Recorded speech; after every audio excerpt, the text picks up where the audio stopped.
Breaking news! Pangulong Bongbong Marcos trending matapos maisip at aprubahan ang isang malupit na proyekto dito sa Pilipinas. Hindi lang natin to ikakatuwang lahat, kundi ikaka-proud din lahat ng Pilipino sapagkat isa itong makabuluhang world-class project.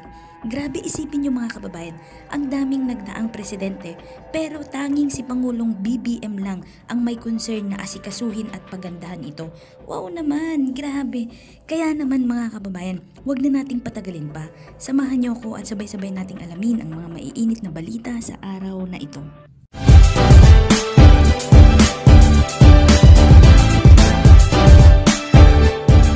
Pangulong Bongbong Marcos gumawa na naman ng history sa ating bansa. Napagtanto ng Marcos administration ang pangakong baguhin ang sistema ng transportasyon sa ating bansa. Kaya naman, nasaksihan kahapon ni Pangulong Bongbong Marcos Jr.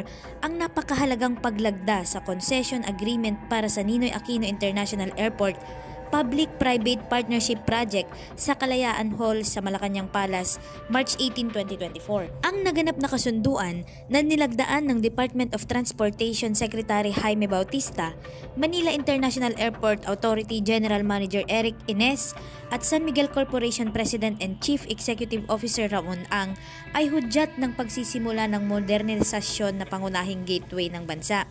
Sa kabuang halaga ng proyektong 170.6 bilyong piso, ang NAIA Public-Private Partnership Project ay sumasaklaw sa lahat ng pasilidad ng paliparan tulad ng mga runway, terminal at iba pang pasilidad at nakahanda upang mapabuti ang pangkahalatang karanasan ng mga pasahero at kalidad ng serbisyo sa NAIA. Ayon sa DOTR, kapag natapos na ang NAIA modernization, tataas na ang runway capacity nito ng hindi bababa sa 48 air traffic movements sa peak hourly rate. At ang kapasidad ng pasahero ng paliparan ay inaasahan ding tatanggap ng 62 milyong pasahero taon-taon. Higit pa rito, ang proyekto ay inaasahang lilikha ng 900 bilyong piso na kita para sa pambansang pamahalaan o humigit kumulang 36 bilyong piso taon-taon sa buong 25 years na konsesyon. Papayagan nito ang gobyerno na i-redirect ang mga kita nito sa iba pang mga proyektong panlipunan at infrastruktura. Sinabi ni Pangulong Marcos na mananatili siyang tiwala na ang President at CEO ng San Miguel Corporation na si Mr. Ramon Ang na nangakong aayusin ang problema sa paliparan by hook or by crook sa kontrata ng mga public-private partnership project. Sinabi ng Pangulo na ang komprehensibong modernisasyon ng Manila International Airport katuwang ang pribadong sektor ay lalabas na pagkatapos ng mahigit 30 years ng bureaucratic inertia, political turbulence, legal warnings, and iba pa. Sinabi din ni PBBM na patuloy na magdurusa ang sambayan ng Pilipino sa problema kung hindi ito mariresolba. Aniya na ang gateway na dapat daw ay maging pulang carpet sa ating bansa ay naging isang maruming alpubra na hindi patas na tumutukoy sa isang impresyon ng isang bisita na alam daw natin lahat ay napakahalaga para sa lahat ng turista, sa mga manlalakbay at sa anumang kadahilanan ay mapunta ka sa Pilipinas. Naalala ng Pangulo na ikumpira ang ilang tao ang paliparan ng Pilipinas sa mga paliparan ng Hong Kong at Singapore. Sinabi niya na sinusubukan ngayon ng gobyerno na makamit ang ebolusyon ng iba pang mga paliparan mula sa mga kalapit na bansa sa mga tuntunin ng pamahalang nito. Binigyang diin din ni Pangulong Marcos na hindi lamang tungkol sa mga kita ang ipapadala sa kaban ng bayan lamang, kundi mga mapagkukunang ipamuhunan sa paliparan at sa mga maraming paraan bilang pamumuhunan sa kinabukasan ng Pilipinas at ng mga sambayan ng Pilipino. Aniya, ang proyekto ng PPP ay tataas ang taunang kapasidad mula 35 milyong pasahero kada taon tungo sa halos doble o 62 milyong pasahero kada taon. Sinabi ng Pangulo na ang mas mabilis na daloy ng pasahero pagdating at pag-alis ay dapat matiyak sa loob ng terminal na malinis at komportable.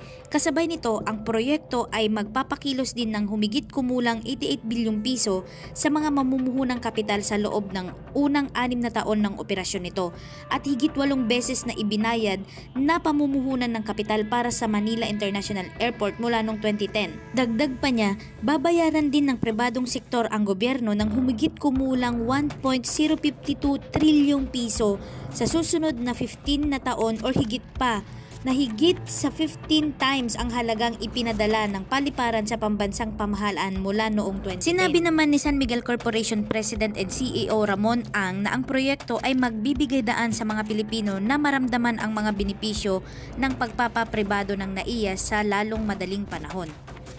Ang bagong NAIA Infrastructure Corporation ay pinamumunuhan ng San Miguel Corporation ay maglalagay ng mga bagong gusali malapit sa Terminal 1 and 2. Maglalagay din ang concessionaire ng isang multipurpose building na magsisilbing relocation site para sa mga airport regulator na nasa loob ng terminal.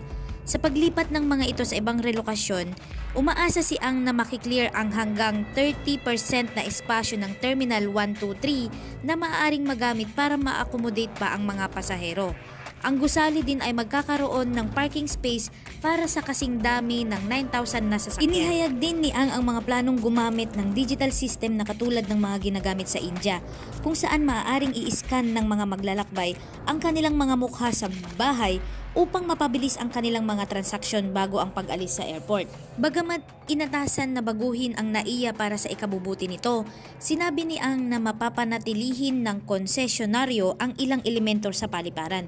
Binigyang diin din niya na wala silang intensyon na palitan ang pangalan ng NAIA pabalik sa Manila International Airport. Gaya ng iminungkahi ng ilang quarter, privatisasyon ay ang rehabilitasyon, hindi politika. Sa loob ng 25 years, gagastos ang new NAIA Infrastructure Corporation ng hanggang 122.3 bilyong piso sa rehabilitasyon at upgrade ng paliparan. Sa kabuuan, aabot ng 900 bilyon ang kukunin ng gobyerno mula sa pagsasapribado ng NAIA na binubuo ng 30 bilyong piso sa harap, 2 bilyong piso sa annuity cost at 82% bahagi ng kita.